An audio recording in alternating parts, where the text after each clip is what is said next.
मुझे यूं लगा जैसे वो चोरों की तरह मुझे देख रही है।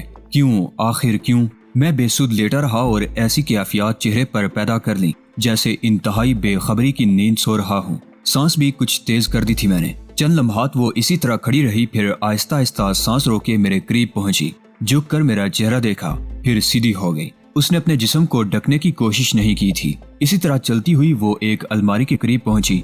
मुझे अब उसका हर अंदाज मशकूक लग रहा था और मेरे दिल की धड़कन किसी हद तक तेज हो चुकी थी। अलमारी से उसने कोई चीज निकाली जिसे मैं पूरी तरह नहीं देख सका, लेकिन लिबास वगैरह लिए बगैर वो बाथरूम की जानिब चल पड़ी। बाथरूम में दाखिल होकर उसूली तौर पर उसे रोशनी जलानी चाहिए थी, लेकिन उसने रोशनी नहीं जलाई और बाथरूम का दरवाजा अंदर से बंद हो गया। शीशों के दूसरी जानिब तारीकी ही नजर आ रही थी। मैं अब अपने तजस्सुस पर काबू नहीं पा सका और मुझे इस बात में कमाल हासिल था कि मैं अपने जिस्म से कोई आहट ना पैदा होने दूं। जमीन पर झुके झुके ही मैं आगे बढ़ा और बाथरूम के करीब पहुंच गया। की होल से अंदर झांकने की कोशिश की, लेकिन अंदर का मंजर नहीं नजर आ सका। अलबत्ता यहाँ से कुछ आवाजें सुनाई दी। सीटी की हल्की हल्की सी आवाज ने मुझे चौंका दिया और फिर एक मशीनी आवाज उभरी, hello hello hello, mister Z, mister Z, मैं मिस्टर जेड से बात करना चाहती हूँ। कौन हो तुम? दूसरी तरफ की आवाज भी रात के सन्नाटे में साफ सुनाई दे रही थी, हालांकि बहुत तेज नहीं थी। लेक्सी जैसन, मिस्टर जेड सो रहे हैं। दूसरी तरफ से जवाब मिला, आप कौन हैं? यू, मिस्टर यू, एक आम पैगाम नोट कीजिएगा। ये पैगाम आप मिस्टर जेड को दे दें और अगर मिस्टर जेड इसके बाद भी मुझसे बात ना करना चाहें तो कोई हर्ज नहीं है, मैं मुतमईन हालत में हूँ। आप पैगाम दीजिए लेक्सी जैसन। मैंने उस शख्स को पा लिया है जिसकी हिदायत हम 7 अफराद को की गई थी, यानी जहांगीर जमाल शाह। जी, उसी की बात कर रही हूँ। मिस लेक्सी जैसन, आप आलमे होश में हैं? बिल्कुल। और आपका कहना है कि आपने उसे पा लिया है? हाँ। बराए करम तफसील बताइए। मैं जिस होटल में कयाम पजीर हूँ वो इस वक्त इसी होटल के एक कमरे में मुकीम है, लेकिन अब वो मेरे पास मेरे कमरे में मौजूद है। ओह माय गॉड, आप बहुत बड़ा इंकशाफ कर रही हैं। मिस्टर यू, सिर्फ काम की बातें कीजिए।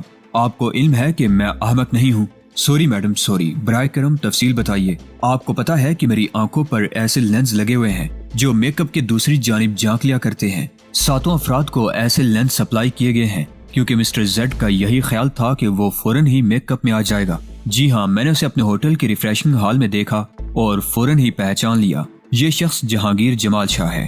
फ्रेंच कट दाढ़ी में और चेहरे पर मास्क लगाए हुए है, लेकिन लेंस की मदद से मैंने उसका असल चेहरा देख लिया है। इसके बाद की तफसीलात बताना पसंद करेंगे आप? हाँ, इसके बाद मैंने उसकी जानिब दोस्ती के लिए हाथ बढ़ाया और इन मशरकी लोगों में और कुछ हो या ना हो, एक सादगी जरूर होती है। वो अपने आप को इंतहाई चालाक समझने के बावजूद मेरे जाल में आ फंसा है और इस वक्त मेरे बिस्तर पर लिबास से बेनियाज गहरी नींद सो रहा है। मिस लेक्सी जैसन, आपने दरहकीकत बहुत बड़ा कारनामा सरअंजाम दे दिया है। अब तो मजबूरी है कि मैं मिस्टर जेड को जगाऊं। आप ये बताइए कि क्या इसकी नींद में खलल तो नहीं वाक़ हो जाएगा? इम्कान तो नहीं है इस बात का। आपको उसे ड्रिंक कराना चाहिए था। आप जानते हैं मिस्टर यू कि यहाँ इस पर पाबंदी है और ये यहाँ मुश्किल हो जाती है, लेकिन 5 स्टार होटल में तो ये गैर मुल्कियों को सप्लाई की जाती है। हाँ, गैर मुल्कियों को, मशरकियों को नहीं। खैर छोड़िए, अगर मैं आपसे ये कहूँ कि आप मिस्टर जेड के अहकामात का इंतजार कीजिए तो क्या ये आपके लिए मुमकिन है? कितनी देर लगेगी इसमें? ज्यादा से ज्यादा 10 मिनट। तो फिर मैं यही इंतजार किए लेती हूँ। इसके साथ साथ मुझे भी 10 मिनट इंतजार करना पड़ा था, लेकिन मेरे दिल में मुसरत के जो सोते फूट रहे थे मैं उन्हें अल्फाज में नहीं बयान कर सकता। मेरी पहली कोशिश ही कारगर रही थी और ये जानकर मुझे शदीद हैरत हुई थी कि मेरी तलाश में 7 आदमियों को मखसूस कर दिया गया था। उन्हें ऐसे लेंस दिए गए थे जो मेकअप की तह में झांक लेते हैं। गोया कर्नल एजाज ने जो जिम्मेदारी मेरे सुपुर्द की थी उसका आगाज फौरन ही हो गया। मेरी तकदीर भी इस सिलसिले में हमेशा ही मेरा साथ देती थी। मैं तकदीर के इस ताउन को कभी नजरअंदाज नहीं कर सकता था। जब उसने 10 मिनट बाथरूम में इंतजार किया तो मैं भला वहाँ से कैसे हटता? मैं उसके कदमों की आहटों पर पूरी तरह चौकन्ना था। अगर वो अपनी जगह से जुम्बश भी करती तो मैं फुर्ती से अपने बिस्तर पर आ जाता, या अगर मेरा इंकशाफ भी हो जाता तो इसके बाद मैं नए तरीके कार पर गौर करता। बहरतौर मेरा दिल खुशी से बिलियों उछल रहा था। ठीक 10 मिनट के बाद मुझे फिर अंदर से सीटी की वैसी ही आवाज सुनाई दी और इसके बाद मजीद एक बारी आवाज, जेड। सर, मैं लेक्सी जैसन हूँ। मुझे इल्म हो चुका है और जो कुछ तुमने यू को बताया है वो भी मेरे इल्म में है। क्या तुम पूरी तरह मुतमईन हो कि ये वही शख्स है? जी सर, बिल्कुल मुतमईन हूँ। तो फिर लेक्सी जैसन कल उसे हमारी तहवील में होना चाहिए। मुझे हुक्म दीजिए चीफ, मैं क्या करूँ? कल इससे सैरो सियाहत की फरमाइश करो और उसे साथ लेकर किसी ऐसी सुनसान जगह निकल आओ जहाँ हम उसे कंट्रोल कर सकें। मैं तुम्हारी निगरानी कराऊंगा और बिल्कुल मुतमईन रहो, वो तुम्हें कोई नुकसान नहीं पहुँचा सकेगा। सर, मैंने भी उसे इस तरह ज़ेर कर लिया है कि अब उसके अंदर मुझे नुकसान पहुँचाने की शक्कत नहीं है। दूसरी तरफ से हल्की सी हंसी सुनाई दी। फिर कहा गया, हाँ लेक्सी जैसन, कुदरती तौर पर तुमने जो शक्लो सूरत पाई है वो अच्छों को अहमक बनाने के लिए काफी है। अच्छा, तो फिर कल तुम्हारी कामयाबी के लिए हम दुआएं भी करेंगे और इसके साथ साथ ही अमल भी। Okay chief, thank you very much.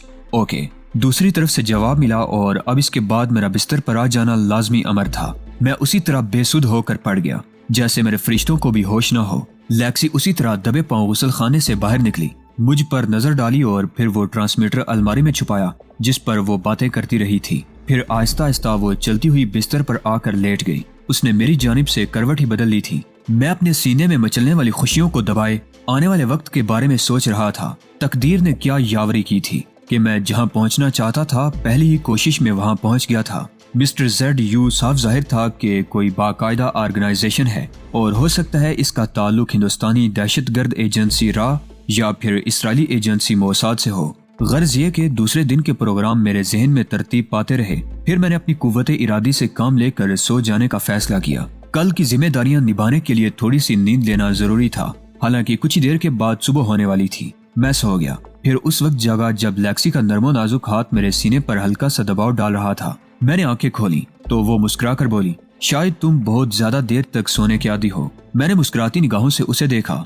बारीक से लिबादे में मलबूस थी, निखरी निखरी नजर आ रही थी। गालिबन गुसल करके फारिग हुई थी क्योंकि उसके बाल भीगे हुए थे। उठो, मैं सुबह का नाश्ता जल्द कर लेती हूँ। तुम्हारी वजह से मैंने अब तक नाश्ता नहीं किया। ओह सॉरी, बस चंद मिनट, मैंने कहा और कंबल अपने जिस्म से लपेटे हुए बाथरूम की जानिब चल पड़ा। उसने गालिबन रूम सर्विस को टेलीफोन करके नाश्ता तलब कर लिया था क्योंकि जब मैं गुसल खाने से बाहर आया तो वेटर सेंटर टेबल पर नाश्ता लगा रहा था।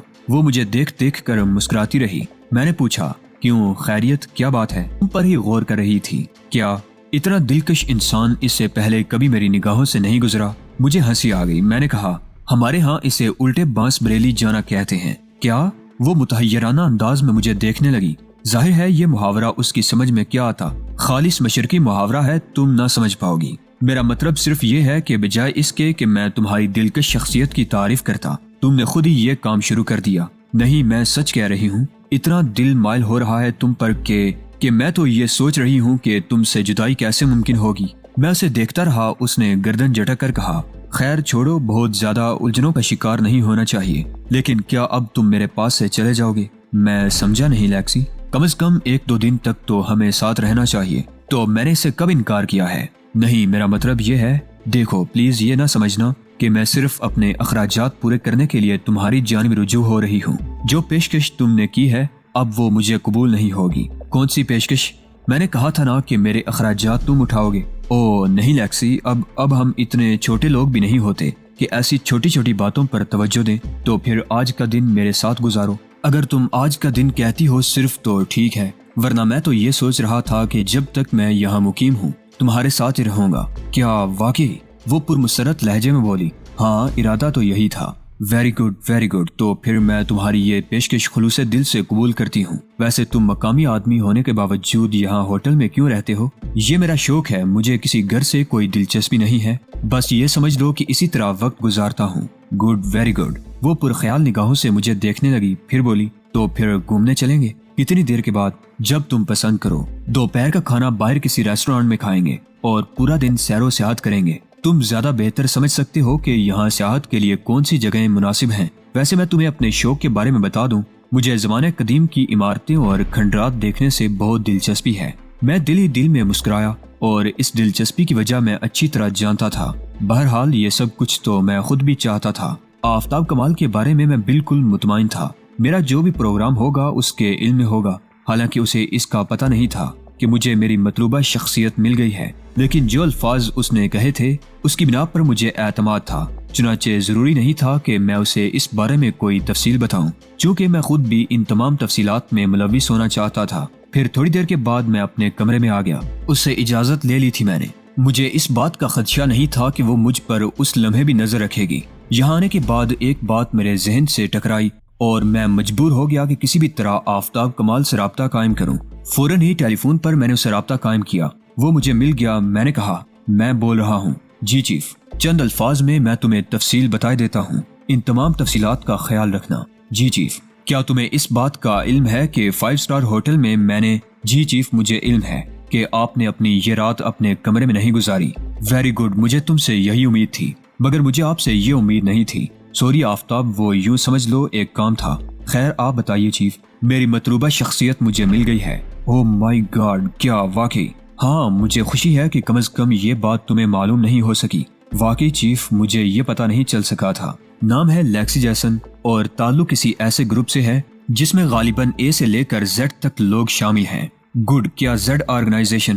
آفتاب کمال نے کہا اور میں اچھل پڑا۔ مطلب چند الفاظ میں تفصیل نہیں بتا سکوں گا چیف، لیکن زیڈ آرگنائزیشن بھی موساد ہی کا ایک ڈپارٹمنٹ ہے۔ میں چند لمحے سکتے کے سے عالم میں رہا۔ آفتاب کمال مختلف مواقعوں پر مجھے اپنے کمالات دکھا رہا تھا اور میں اسے انسائکلوپیڈیا کہتا تھا۔ اس وقت بھی اس نے اپنی اسی ذہانت کا مظاہرہ کیا تھا۔ نہ جانے کیا کیا کچھ اس کے ذہن میں محفوظ تھا۔ زیڈ آرگنائزیشن اگر واقعی موساد کا کوئی ادارہ ہے تو آفتاب کمال کو اس کے بارے میں مزید تفصیلات بھی معلوم ہوں گی۔ بہرحال اب اس وقت اس کا موقع نہیں تھا کہ میں آفتاب کمال سے زیڈ آرگنائزیشن کے بارے میں تفصیلات معلوم کرتا۔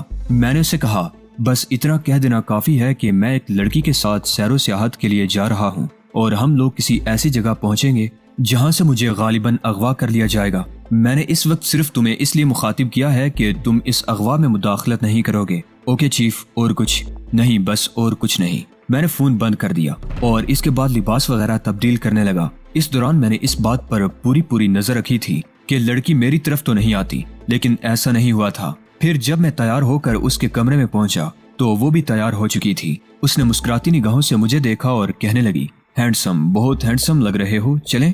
ہاں، یقینی طور پر اپنے شہر کے بارے میں تم ہی سب کچھ جانتے ہوگے۔ ہاں، یہ بتاؤ کیا ہمیں یہ سفر ٹیکسی سے کرنا ہوگا؟ ہاں، اوکے، میں اپنا مقصد تمہیں بتا چکی ہوں۔ کوئی ایسی جگہ، ایسی خوبصورت جگہ جہاں ہم دونوں تنہا ہوں اور زمانہ قدیم کی کہانیاں ہمارے سامنے بکھری ہوئی ہوں۔ ایسی جگہ بھی لے چلوں گا تمہیں، لیکن دوپہر کے کھانے کے بعد۔ پھر ہم ہوٹل سے باہر نکل آئے۔ میں نے ٹیکسی کی اور پہلے میں اسے مختلف جگہوں پر گھماتا رہا۔ ساحل سمندر پر ایک خوبصورت ہوٹل میں بیٹھ کر ہم نے دوپہر کا کھانا کھایا۔ لیکسی میرے ساتھ بے حد خوش نظر آ رہی تھی۔ کبھی کبھی وہ عجیب سی نگاہوں سے مجھے دیکھنے لگتی تھی۔ میں نے بھی اسے قطعی یہ احساس نہیں ہونے دیا کہ میرے ذہن میں کوئی اور بھی تصور ہے۔ کھانے کے بعد ہم کافی دیر تک چہل قدمی کرتے رہے۔ پھر میں لیکسی جیسن کی ہدایت کے مطابق ایک ٹیکسی میں بیٹھ کر ایک ایسے علاقے کی جانب نکلا جس کے بارے میں مجھے معلوم تھا کہ لوگ وہاں بہت کم جاتے ہیں۔ میں نے ٹیکسی ہی میں جائزہ لے لیا تھا کہ ایک گاڑی جس کا رنگ گرے تھا مسلسل ہمارے پیچھے لگی ہوئی ہے۔ مجھے اندازہ تھا کہ گاڑی میں کون ہو سکتا ہے۔ شہر سے دور نکلنے کے بعد بالآخر ہم ان ویران کھنڈرات کے قریب پہنچ گئے جو کچھ عرصے قبل ہی دریافت ہوئے تھے اور ان کے بارے میں طرح طرح کی کہانیاں اخبارات نے چھاپی تھی۔ لوگ ادھر نکل آتے تھے، لیکن عام طور سے چھٹی کے دنوں میں۔ یہاں پہنچنے کے بعد لیکسی نے اس علاقے کو دیکھا اور کہنے لگی، خوابوں کی جنت، بالکل خوابوں کی سی وادی، ہم یہاں رات تک ٹھہریں گے، ٹیکسی واپس کر دو۔ میں نے ڈرائیور کو ادائیگی کی اور اس کے بعد ٹیکسی واپس چلی گئی۔ ہم کھنڈرات کے اندرونی حصے کی جانب چل پڑے تھے۔ ایک دلچسپ سچویشن آ گئی تھی۔ میں اغوا ہونے کے لیے تیار تھا۔ ایسا اغوا کبھی کبھی ہی ہوا ہوگا۔ لیکسی کے چہرے پر ہلکا سا اضطراب پایا جاتا تھا اور مجھے اندازہ تھا کہ اس اضطراب کی وجوہات کیا ہیں۔ ان تمام کیفیات کو نظر انداز کر دیا تھا۔ وہ احمق لڑکی کیا جانے کہ خود میرا اپنا منصوبہ کیا ہے۔ میں خود ہی گرفتار ہونا چاہتا ہوں۔ لیکسی نے کچھ دیر کے بعد اپنے آپ کو سنبھال لیا۔ کھنڈرات میں سکون پھیلا ہوا تھا اور چاروں طرف کسی انسان کے وجود کا شائبہ تک نہیں تھا۔ بلا شبہ انتہائی رومانی کیفیت کا احساس ہو رہا تھا۔ لیکسی کی اندرونی کیفیت جیسی بھی ہو، لیکن میں حیرت انگیز طور پر اس ماحول سے لطف اندوز ہو رہا تھا۔ ایک پتھر پر بیٹھ کر میں نے کہا، بعض اوقات کسی ایسی جگہ لیکسی جسے پہلے انسان کی پسندیدگی کا کوئی تصور نہ رہا ہو اچانک ہی پسند آنے لگتی ہے، اور اس کی وجوہات یہ ہوتی ہیں کہ کوئی خاص ہی تصور ذہن میں آ جائے۔ اب اس وقت تمہاری موجودگی ایک عجیب سی دلکشی کا حامل ہے۔ لیکسی نے مجھے دیکھا۔ ایک لمحے کے لیے وہ میرے ان الفاظ میں کھو سی گئی تھی، پھر اس کے چہرے پر ہلکی سی پیلاہٹ نظر آئی۔ یہ مختلف کیفیات، مختلف احساسات کی حامل تھیں۔ غالباً یہ ایک لمحہ ایسا تھا جب اچانک اسے یہ احساس ہوا تھا کہ میرے ساتھ غداری کر رہی ہے، لیکن ظاہر ہے یہی اس کا منصب تھا۔ اور اسی کام کی ذمہ داری اسے سونپی گئی تھی اور شاید اسی میں اس کی بقا بھی چھپی ہوئی تھی۔ چنانچہ اس نے اپنے آپ کو سنبھال لیا اور پھیکی سی مسکراہٹ کے ساتھ بولی، واقعی یہ جگہ بڑی سحر انگیز ہے، کیا یہاں کوئی انسانی وجود نہیں ہے؟ اگر ان کھنڈرات کی قدیم روایات کے طور پر یہاں کچھ ایسی روحوں کا بسیرا ہو جو مجھے اور تمہیں نظر نہ آئے تو میں نہیں کہہ سکتا، ورنہ اور تو یہاں کوئی نہیں ہے۔ لیکن ابھی میرے یہ الفاظ مکمل بھی نہیں ہوئے تھے کہ کچھ آہٹیں ابھری اور میں چونک کر کھڑا ہو گیا۔ 4 نقاب پوش تھے جنہوں نے عمدہ قسم کے سوٹ پہنے ہوئے تھے، لیکن بس چہرے خاص قسم کے موزوں میں چھپائے ہوئے تھے۔ چاروں ہی خاص قسم کے پستول سے مسلح تھے اور اچانک مختلف پتھروں کے عقب سے نکلے تھے۔ انہوں نے پستولوں سے ہم دونوں کو کور کیا ہوا تھا۔ لیکسی کے حلق سے ایک آواز سے نکل گئی۔ وہ چاروں آہستہ آہستہ آگے بڑھ رہے تھے۔ پھر ان میں سے ایک نے غرائی ہوئی آواز میں کہا، تم دونوں کے بدن کی ذرا سی جنبش تمہیں موت سے ہمکنار کر دے گی، ہاتھ بلند کر لو۔ میرا دل بے اختیار مسکرانے کو چاہا تھا۔ انہوں نے لیکسی کو ان واقعات سے علیحدہ کرنے کی کوشش کی تھی۔ بہرطور میں نے دونوں ہاتھ اوپر اٹھا دیے۔ ان میں سے ایک شخص آگے بڑھتا ہوا بولا، اگر تم مزاحمت نہیں کرو گے جہانگیر جمال شاہ تو یوں سمجھ لو کہ ہم تمہارے لیے بہترین دوست ثابت ہوں گے، لیکن اگر تم نے جدوجہد کی کوشش کی تو پھر مجبوری ہے۔ میرا ذہن ان چاروں کی جانب متوجہ تھا اور میں کوئی جواب ہی دینا چاہتا تھا کہ میرے بالکل عقب سے ایک آواز ابھری، اور یہ بھی ایک حقیقت ہے مائی ڈیئر جمال شاہ کہ اگر تم نے، اس کے منہ سے اتنے ہی الفاظ نکلے تھے کہ میں بے اختیار پلٹ کر اس کی جانب دیکھنے لگا تھا۔ اس کا فاصلہ مجھ سے 2 فٹ یا 3 فٹ سے زیادہ نہیں تھا اور اس کے ہاتھ میں ایک انتہائی چوڑی نال والا پستول دبا ہوا تھا جس نے اسے میرے چہرے کے متوازی اٹھا رکھا تھا۔ جیسے ہی میرا رخ اس کی جانب ہوا، اس نے اپنا جملہ پورا کیے بغیر پستول سے فائر داغ دیا۔ زرد رنگ کا ایک غبار برق رفتاری سے نکلا اور میرے چہرے کے گرد چھا گیا۔ اچانک ہی مجھے اپنا سانس بند ہوتا ہوا محسوس ہوا تھا۔ غالباً کسی خواب آور گیس کا فائر کیا گیا تھا اور یہ بڑی تیز اثر تھی کیونکہ ایک لمحے کے بعد مجھے اپنے ہوش و حواس پر قابو نہیں رہا تھا۔ البتہ اتنا احساس ضرور تھا مجھے کہ پستول برادروں نے مجھے زمین پر نہیں گرنے دیا تھا، بلکہ فوراً ہی آگے بڑھ کر مجھے سنبھال لیا تھا۔ بس اس کے بعد اندازہ نہیں ہو سکا کیا ہوا اور کیسے ہوا۔ ہاں، میری آنکھ ایک آرام دہ بستر پر کھلی تھی۔ اچھا خاصا وسیع و عریض کمرہ تھا، سارے لوازمات کے ساتھ، اور شاید اس کا دروازہ باہر ہی سے بند تھا۔ میں بستر پر لیٹا آنکھیں بیچ بیچ کر اپنے ذہن کو معتدل کرنے کی کوشش کرنے لگا۔ انہوں نے نہایت روایتی طریقے سے مجھے بے ہوش کر کے اغوا کر لیا تھا۔ یہاں تک جو کچھ ہوا تھا میری توقع اور میری مرضی کے مطابق ہوا تھا، اور اب نہایت ہوشیاری سے مجھے اپنے کام کا آغاز کرنا تھا۔ اپنی خوش بختی کا تو مجھے ہمیشہ ہی احساس تھا۔ جب بھی کبھی کسی مسئلے میں قدم آگے بڑھایا، وقت نے، حالات نے اور تقدیر نے میرا مکمل ساتھ دیا اور میں کامیابی کے جھنڈے گاڑتا چلا گیا۔